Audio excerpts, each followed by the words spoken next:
Welcome students, I am Dr. Kedar Pathak. Today we will learn Kinematics Lecture 2. है ना, आज का है टॉपिक हमारा काइनेमेटिक्स लेक्चर 2 में हम देखेंगे कि इंस्टेंटेनियस वेलोसिटी क्या है, एक्सेलरेशन क्या है और ये इक्वेशन ऑफ मोशन जो हम बार बार यूज करते हैं, ये 3 इक्वेशन ऑफ मोशन हम डिराइव कर लेंगे। तो शुरू करते हैं हमारा ये आज का lecture.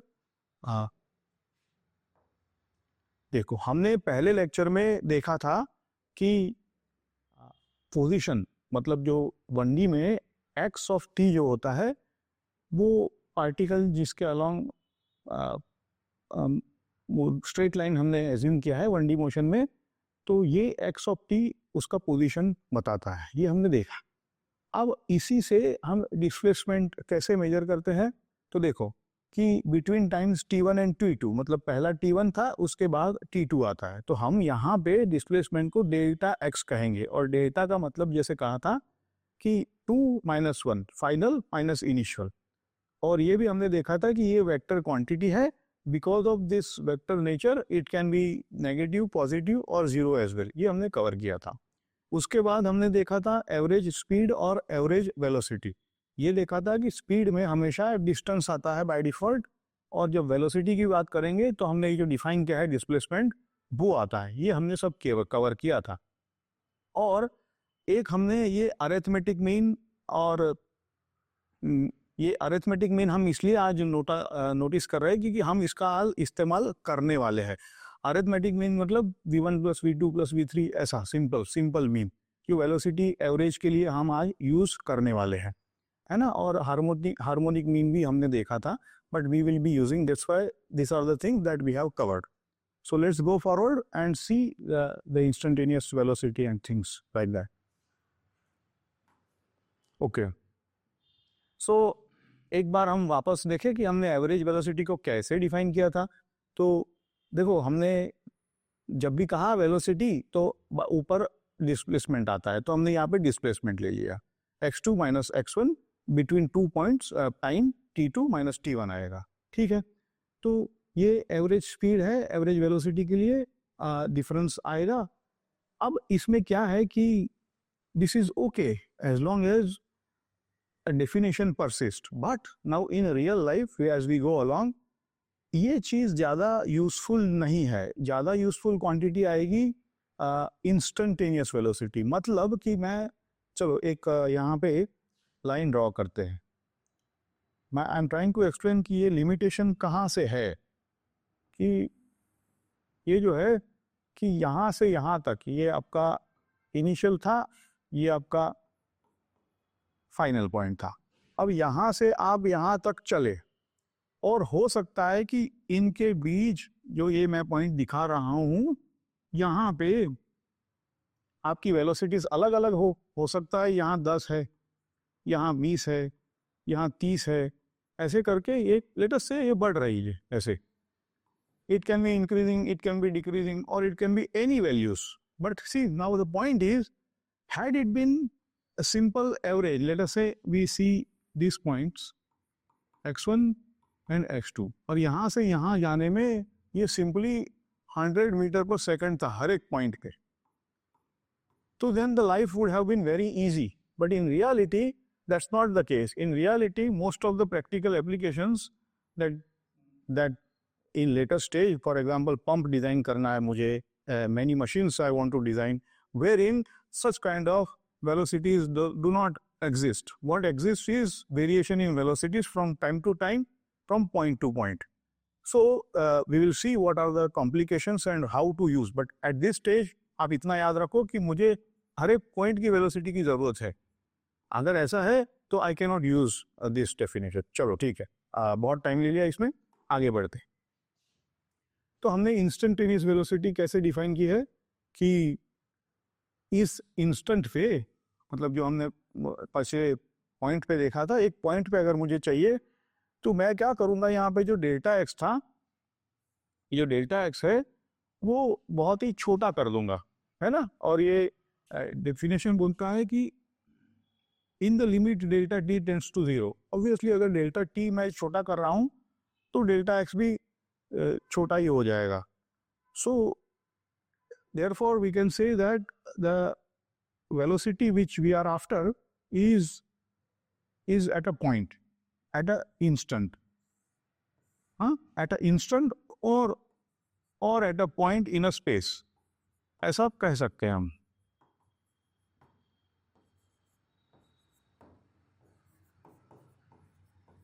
which is x of t. ठीक, तो ये इंस्टेंटेनियस वेलोसिटी की डेफिनेशन. अगर ग्राफिकली आपको देखना है एक बार तो मैं दिखा देता हूं कि जैसे ये आप क्या करो कि ये आपका इंटरवल था पहले x1 और x2, है ना. इसको ग्राफिकली कैसे दिखाते हैं कि आप टाइम लिमिट अगर कम करोगे तो बाय डिफॉल्ट ये आपका जो जहाँ जितना ट्रैवल किया है वो कम होता जाएगा, एंड यहाँ से यहाँ आप आते आते you will be left with this much portion. तो यही मेरा डेल्टा एक्स हो जाएगा. और अगर इससे भी छोटा करता हूं तो then I would call this as D X over D T. That means this is a differential. This is actually our v instantaneous rate of change of position with respect to time. यही by default definition है. Now this is mathematical in nature, whereas average velocity is not strict mathematical. So okay, let's go forward. तो यही चीज हम अब वापस repeat करते हैं कि जैसे कहा कि डेल्टा एक्स अगर छोटा हो जाता है तो ये जो delta x by D T है वो लिमिट में हमको 1D मोशन में. अब ये बात भी है कि यहाँ पे एक्सेलरेशन जब कांस्टेंट होता है तो चीज़ें आसान हो जाती है, इसलिए यहाँ पे मेंशन किया है कि when if acceleration is constant at a given instant I can से this is the velocity which is instantaneous, है ना. और इसको हम सिंपली वी भी बोल देते हैं, सिंपली वी, है ना. हर बार उसको इंस्टेंटेनियस नहीं लिखते हैं. When we say velocity, by default it is v. Okay, let's go forward. अब आते हैं एवरेज एक्सेलरेशन की बात करें तो पहले एक्सेलरेशन ऐसे ही डिफाइन करेंगे कि दो पॉइंट्स के बीच कैसे वेलोसिटी चेंज होती है ना. तो ये change of velocity with respect to change of time. तो ये है आपका एवरेज एक्सेलरेशन. अभी ये एवरेज जैसे कहा ये लॉन्गर ड्यूरेशन में, अगर ड्यूरेशन लॉन्गर है तो ये काम आएगा, और अगर ये कांस्टेंट है तो ठीक है कि ये डेफिनेशन यूज करते हैं. बट जैसे कहा कि पर्टिकुलर इंस्टेंट पे चाहिए हमें, एक इंस्टेंट पे, और एल्स यू कैन से एक पॉइंट पे इन स्पेस, तो फिर ये काम नहीं आएगा. क्योंकि जैसे कहा प्रैक्टिकल लाइफ में ये कांस्टेंट नहीं रहता है, ये चेंज होता है from point to point. If I draw the graph again the acceleration also keeps on changing. You will see that sometimes we need acceleration, हाँ. बट देखो आपको यहाँ पे, अब हम जो यहाँ डील कर रहे हैं वहां पे हम कहेंगे कि एक्सेलरेशन कांस्टेंट है टू बिगिन विथ, अदरवाइज तो ये जो मोशन हम पढ़ेंगे भले ए ऑफ टी लिखाइन करें लेकिन ए यूनिफॉर्म होगा, कांस्टेंट होगा. Okay, so this is the definition कि आप इंस्टेंटेनियस को कैसे लिखेंगे. In the limit delta T tends to 0 dv by dt. Okay, so therefore we can get acceleration is equal to this. ठीक है ना. जैसे कहा एक पॉइंट पे, अगर एक पॉइंट पे आ जाएंगे तो इसी को ऐसे ही लिखना पड़ेगा, rate of change of velocity with respect to time. ऐसे इसको इंस्टेंटेनियस कहेंगे. अब यहाँ से शुरू होता है कि इसका फिजिकल मीनिंग थोड़ा समझना पड़ता है बच्चों. तो we will see, these are all so far mathematical in nature, but how to interpret this for a beginning, it's very important. तो देखो थोड़े पॉइंट है फिजिकल इंटरप्रिटेशन के. ए ग्रेटर देन 0 का मतलब क्या है? ए ग्रेटर देन 0 का मतलब होता है, अगर आप ऐसे चाहो अगर इसको समझना,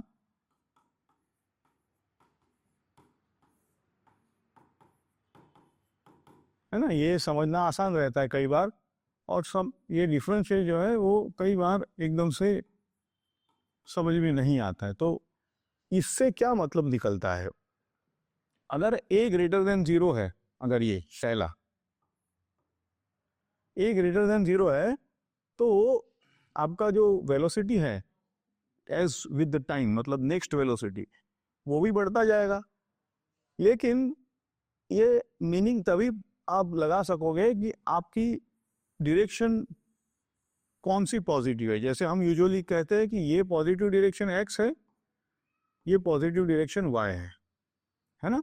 तो a ग्रेटर देन 0 का मतलब है कि इस डायरेक्शन में वेलोसिटी बढ़ रही है। समझे, ये एक फिजिकल इंटरप्रिटेशन आप समझ सकते हो। a लेस देन 0 है का मतलब क्या हुआ, अब समझो यहाँ पे a लेस देन 0 का मतलब है कि अब इसी डायरेक्शन में मैं जा रहा हूं तो मेरी वेलोसिटी कम हो रही है, that is what it means. और इसको हम लोग कई बार रिटार्डेशन भी बोलते हैं और कई बार डिसेलरेशन भी बोलते हैं, समझे। तो इसको ऐसे आप समझ लो। दूसरा भाई, आप आगे जब जैसे आओगे कि ए और वी का कॉम्बिनेशन मैटर करता है, अभी तो हम सिंपल रखेंगे कि नेगेटिव और पॉजिटिव का मतलब आप पहला लेक्चर है समझ लो। चलो आगे बढ़ो। अब हम, क्योंकि मैंने कहा कि ये जो शुरुआत में आप जो पढ़ते हो तब आप कांस्टेंट एक्सेलरेशन से शुरू करते हो, मतलब विथ टाइम ये चेंज नहीं हो रहा है। तो विथ टाइम अगर ये चेंज नहीं हो रहा है तो काफ़ी चीज़ें आसान हो जाती है ना। तो ये कौन से हम देखेंगे, इसके कैसे एग्जाम्पल है, बट ये हमने, और velocity because this is a constant. अब देखो कि वेलोसिटी जो है वो इक्वल अमाउंट से इक्वल इंटरवल में बढ़ रही है। इसके इम्प्लीकेशंस बहुत ही इंपॉर्टेंट है जो हम आगे देखने वाले हैं ये चीज़ें, क्योंकि ये कांस्टेंट है तो वेलोसिटी का चेंज भी कांस्टेंट रहेगा, समझिए, चेंज भी कांस्टेंट है। अब जो सिंपल लाइफ जो है, जैसे ग्रेविटी में हम सरफेस, अर्थ के सरफेस के ऊपर रहते हैं तो ग्रेविटी का कांस्टेंट रहता है, इसीलिए most of the examples is okay to deal with constant acceleration. ठीक है, तो कौन से एग्जांपल है, यहाँ पे देखो ये एग्जांपल है पहला, कि हम अगर अर्थ के सरफेस से बहुत ज़्यादा दूर नहीं जाते हैं, so we can safely assume कि ये यूनिफॉर्म एक्सेलरेशन या कांस्टेंट समझ लें, और ये डाउनवर्ड में होता है जी। अगर नहीं मेंशन किया है तो इसको 9.8 वैल्यू लेते हैं मीटर पर सेकंड स्क्वायर। ठीक है, और रफली आप कह सकते हो कि आप अगर कार को या बाइक को एक्सेलरेट कराओ, फॉर एग्जांपल कि आपने थोड़ा उसको एक्सेलरेट किया तो ये 2 मीटर पर सेकंड स्क्वायर से आपको फोर्स लगेगा, आपको जो जर्क लगता है वो। तो अगर इसको हम कांस्टेंट मान ले तो इसका इंटरप्रिटेशन ये होता है कि एवरी सेकंड में आपका जो वेलोसिटी बढ़ रहा है वो 2 मीटर पर सेकंड से बढ़ रहा है, समझे आप। तो 10, अगर 0 से आपने शुरू किया है तो 10 सेकंड के बाद, आपका 10 सेकंड के बाद आपको वेलोसिटी मिलेगी 20 मीटर पर सेकंड से, ये ऐसा। अगर आपने शुरू किया है at t equal to 0, if initial velocity को u बोलते हैं, तो आपने अगर कांस्टेंट एक्सेलरेशन दिया है ना, ये आपका, इसका इक्वेशन भी हम देखेंगे, बट ये आपको इंटरप्रेट करा रहा हूं मैं फिजिकली, आप ऐसे समझ सकते हो, without any equation you can interpret like this. Okay, तो इन्हीं ऐसे ही जो ये जो सिंपल एक्सेलरेशन है ना, इसी के लिए हम जो इक्वेशन देखने वाले हैं वो कांस्टेंट एक्सेलरेशन के लिए। ठीक है, तो ये जो इक्वेशन ऑफ मोशन आपको बार बार इसी के बेस पे सवाल आएंगे और यही इंपॉर्टेंट रहेंगे पूरे फिजिक्स के लिए। अब तो पहला है u प्लस ए टी, दूसरा है आपका U T plus 1/2 A T square, और तीसरा है आपका V square is equal to U square. फिर हम nth सेकंड के लिए बाद में देखेंगे, अभी पहला है तो ये तीन को हम काइंड ऑफ डिराइव कर लेते हैं आसान वे में विदाउट यूजिंग इंटीग्रेशन और डिफिकल्ट थिंग। चलो तो हम पहला इक्वेशन ऑफ मोशन हमारा है v equal to U plus A T. और हम कहाँ से डिफाइन करेंगे? तो जैसे हमने कहा कि a जब कांस्टेंट है, अगर a कांस्टेंट है तो I can use this definition कि v2 minus v1 upon t2 minus t1। खैर, और देखो यहाँ ये जो t0 था तब मेरा u वेलोसिटी u था है? और जब t कोई एक इंस्टेंट पे मेरा वेलोसिटी v है, तो from this I can write this equation, correct है ना? t2 माइनस t1, t1 0 है, t2 t है, और जब t1 था तब वेलोसिटी u थी। So therefore this is the result. अब हम क्या करेंगे कि इसी से आप रीअरेंज करो तो v minus u equal to at मिलेगा। So therefore simply without any integration you see आप लोगों को ये आपका रिजल्ट आता है। कोई इंटीग्रेशन नहीं किया हमने अभी तक, जरूरत नहीं है सो फार। हाँ, जब प्रैक्टिस होगी आपको तो लेटर आप इंटीग्रेशन भी इसे कर सकते हो। पर आ गया ये हमारा डेफिनेशन से ही हमारा ये रिजल्ट आया। अब देखो मैंने जानबूझ के ये मेथड चूज किया है जिस पे आपको थोड़ा टाइम देना पड़ेगा यहाँ, कि हम वी एवरेज जो है वो जैसे मैंने कहा अरिथमेटिक मीन लेंगे।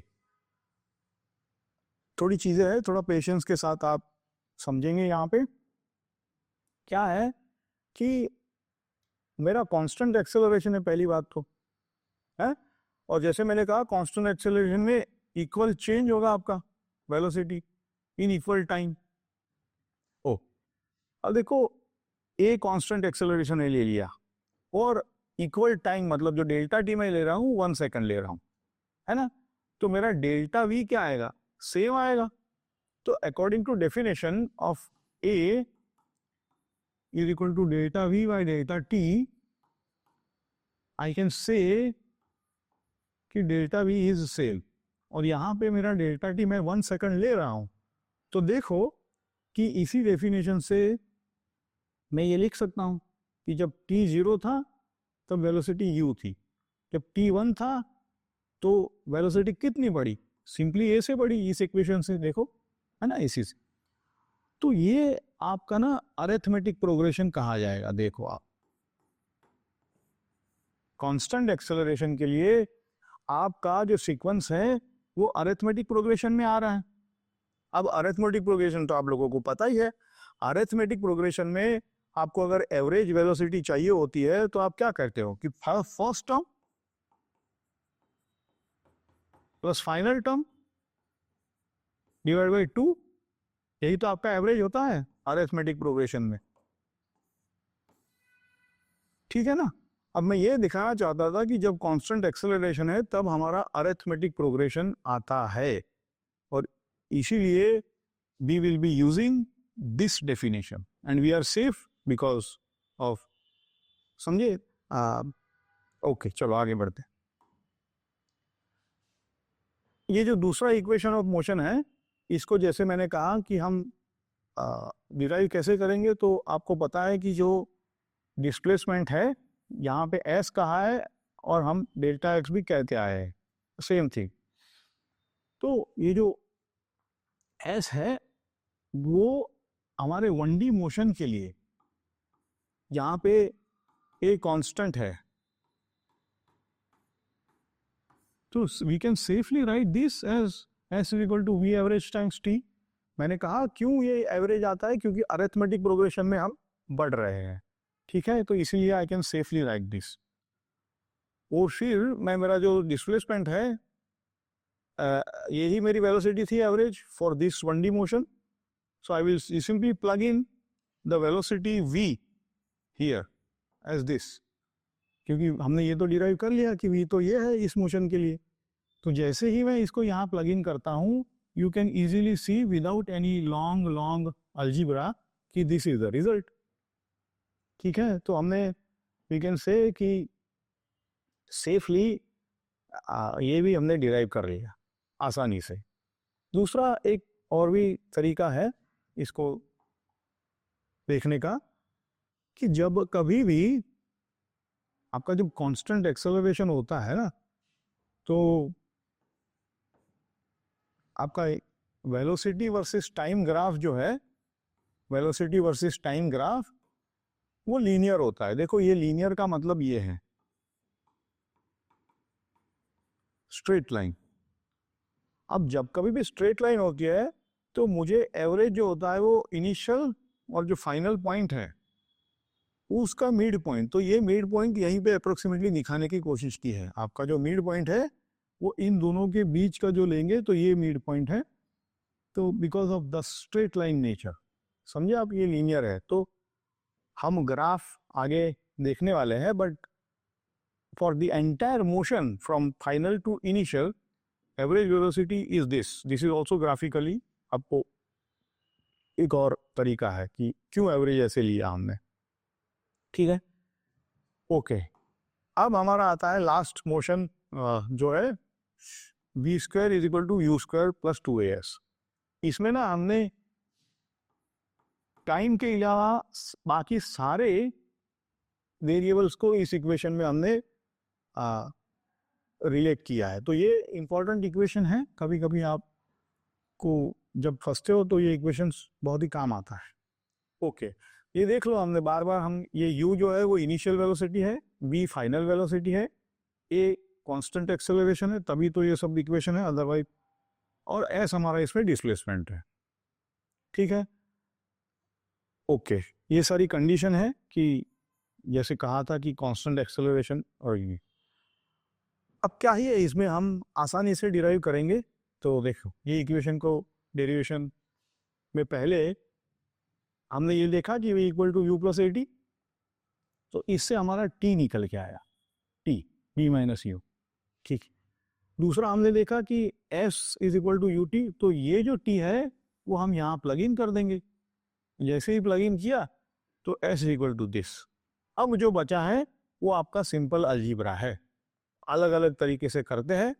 मैंने ये जो कॉमन डिनोमिनेटर है यहाँ पे 2a है ना, क्योंकि ये a कैंसिल हो जाएगा, 2a मैं हर एक टर्म को यहाँ, तो यहाँ 2as हो जाएगा, यहाँ 2 से मल्टीप्लाई होगा यहाँ, तो ऐसे करके ये इक्वेशन भी आपका डिराइव हो गया।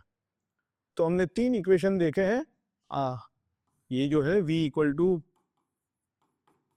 यू प्लस ए टी, दूसरा था s is equal to U T plus half A T square, और ये तीसरा है v square is equal to U square plus 2as। इनकी कंडीशन भी आपको पता है कि ये कौन से कंडीशन में यूज करते हैं, और ये बहुत ही काइनेमेटिक्स में पावरफुल टूल है कि जब कभी भी एक्सेलरेशन कांस्टेंट हो, काफी यूजफुल टूल है। अब इनके जो न्यूमेरिकल्स है वो कैसे सॉल्व करने हैं वो हम लोग नेक्स्ट लेक्चर में देखेंगे। दूसरा है कि ग्राफ जो है, ग्राफ का इंटरप्रिटेशन क्या है, इसके क्या लिंक है, वो सारे अब एक न्यूमेरिकल्स का लेक्चर करेंगे तब देखेंगे। आई होप कि आप एक दो बार और रिपीट करो तो ये जो चीज़ें हैं, खास करके मैंने इंटीग्रेशन को साइड में रखे और ये जो एवरेज वेलोसिटी वाला कॉन्सेप्ट था उससे डेरिव किया है। Thank you.